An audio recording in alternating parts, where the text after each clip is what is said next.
Chinese attackers are already in America. More are arriving by the day, and they are armed. Videos posted to X, Twitter, show Chinese migrants firing pistols. One video is of a Chinese female with a sniper rifle. There is no Second Amendment in China, and Chinese citizens are not permitted to possess firearms. So is it possible that the shooters in the videos are merely taking advantage of a newfound freedom in their new home country? Unlikely. One of the migrants videoed was in America for only 3 weeks and arrived in the country with no money and no identification. If you had just landed somewhere as a migrant with nothing to your name, you would undoubtedly be preoccupied with finding your next meal, getting a place to live, making a livelihood. You would not, within weeks of entering your new homeland, be sharpening your skills to kill. You would not be thinking of killing unless that is what you came to do. The videos posted on X depict a sandy location. Blaine Holt, a retired Air Force general living in Idaho, knows Chinese migrants are taking target practice in his state as well. Tens of thousands of military-age men have come across our border and are now in America, organized by group and nationality, Holt told Gatestone this month. Among them are terrorist and state actors, in particular, members of the People's Liberation Army of China. As we speak, these actors are training, making plans and obtaining weapons, watching our patterns, and learning our vulnerabilities. We are vulnerable to attack, Holt added. Our enemies eagerly wait. War correspondent Michael Yan and the Rubin brothers of Muckraker.com have documented the presence of dangerous-looking elements from China, Iran, Syria, and Venezuela among the hordes of migrants traveling up from Central America.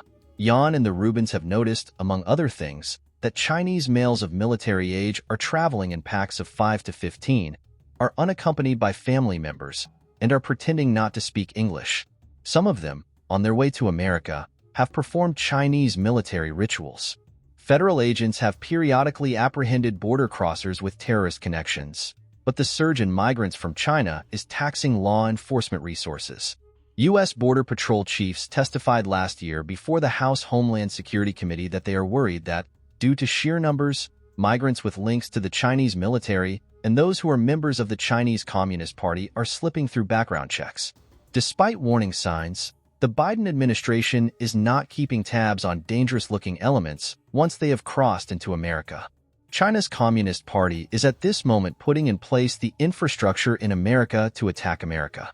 For instance, in Reedley, California, near Fresno, authorities found a secret Chinese biological weapons lab with at least 20 pathogens, including the one for Ebola, and almost 1,000 mice that had been genetically engineered to spread disease.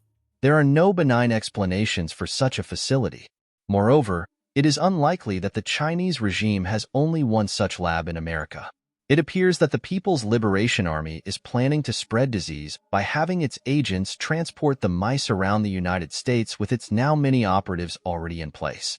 Chinese agents, in addition to hobbling Americans with disease and gunning them down, could bomb power stations, attack military bases, start wildfires, poison reservoirs, or create terror in dozens of ways. These tactics come straight out of Unrestricted Warfare, a 1999 book written by 2 Chinese Air Force colonels and first published by the PLA Literature and Arts Publishing House in Beijing. The colonels argued that China can and should employ any tactic in attacking a militarily superior United States. Now, Americans can see how Beijing is operationalizing the suggestions in this how-to manual. What are these guys doing here? Holt asked, referring to the Chinese migrants honing their shooting skills. They are coming here to kill us.